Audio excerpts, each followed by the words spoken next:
पिप्पलाद की कहानी। पिप्पलाद हिंदू परंपरा में एक ऋषि और दार्शनिक थे। उन्हें प्रश्न उपनिषद के रचयिता के रूप में जाना जाता है, जो 10 मुख्य उपनिषदों में से एक है।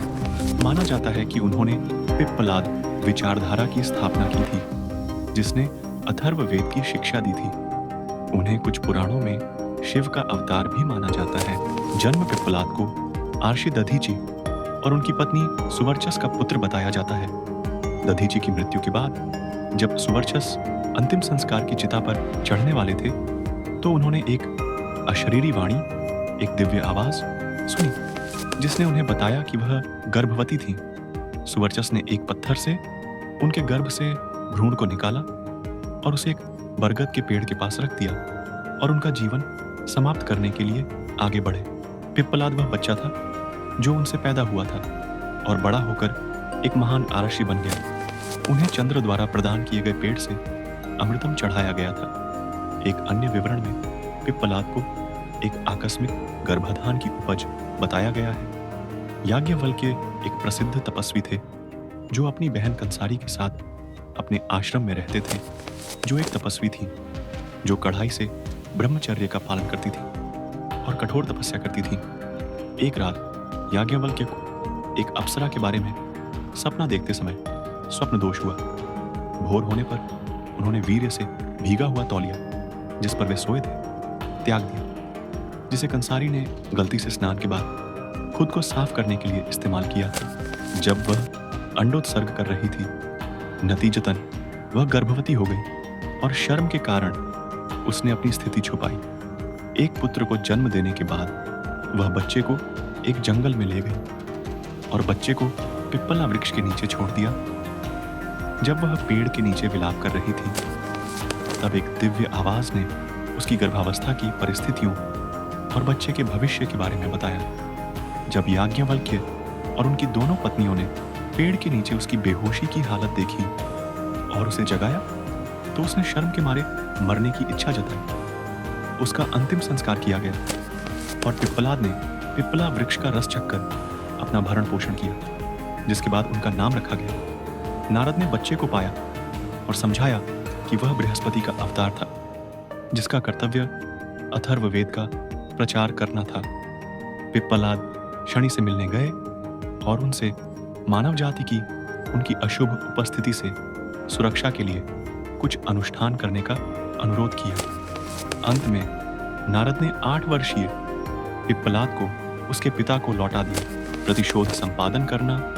ब्रह्मवैवर्त पुराण के अनुसार आर्षि पिप्पलाद को अब पता चला कि उनके पिता दधीचि ने देवताओं की खातिर अपने प्राण त्याग दिए हैं और उनकी मां को अपने पति की मृत्यु के बाद आत्मदाह करने के लिए बाध्य किया गया था। इसलिए उन्होंने देवताओं का शत्रु बनने की शपथ ली। उन्होंने देवताओं के विनाश की कामना करते हुए शिव की घोर तपस्या की। शिव ने उन्हें बताया कि जब आर्षि उनकी तीसरी आंख देख लेंगे, तो उनके पास देवताओं को नष्ट करने का एक तरीका होगा।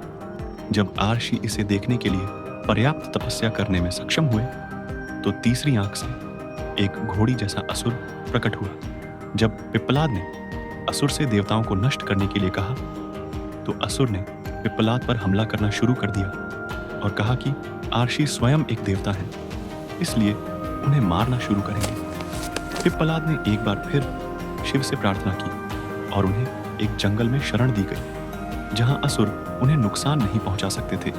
ब्रह्मा ने आर्षि को आश्वस्त किया कि देवताओं के विनाश से उनके माता पिता वापस नहीं आ पाएंगे। पिप्पलाद ने अपना प्रतिशोध रोकने के लिए सहमति जताई, लेकिन अपने माता पिता से बात करना चाहता था। उसके माता पिता उसके सामने आए और उसे घर बसाने और बच्चे पैदा करने का अनुरोध किया।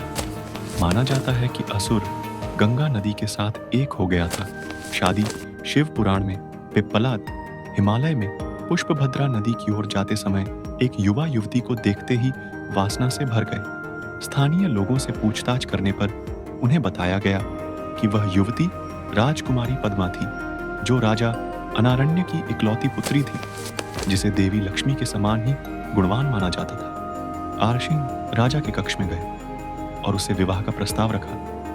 अन्यथा उसके राज्य को राख में बदलने की धमकी दी। निराश राजा ने अपने सलाहकारों से सलाह लेने के बाद निर्णय लिया कि उसे अपनी प्रिय पुत्री से पहले अपने वंश को प्राथमिकता देनी होगी और तुरंत उसे आरशी की पत्नी के रूप में पेश किया। पद्मा ने अपने पति की कर्तव्य निष्ठा से सेवा की, जैसे लक्ष्मी ने अपने पति विष्णु की सेवा की थी। पिप्पलाद के कमजोर और दुर्बल हो जाने पर भी वह उनके प्रति वफादार रही।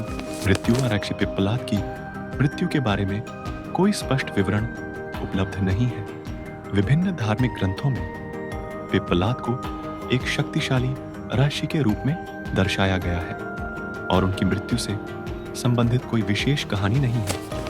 अब ये सब जानकारी पुराणों से ली गई है। ऐसे ही और धार्मिक जानकारी और कहानियों के लिए सब्सक्राइब करें हमारे चैनल कहानी को और कमेंट में अपना राय जरूर दें।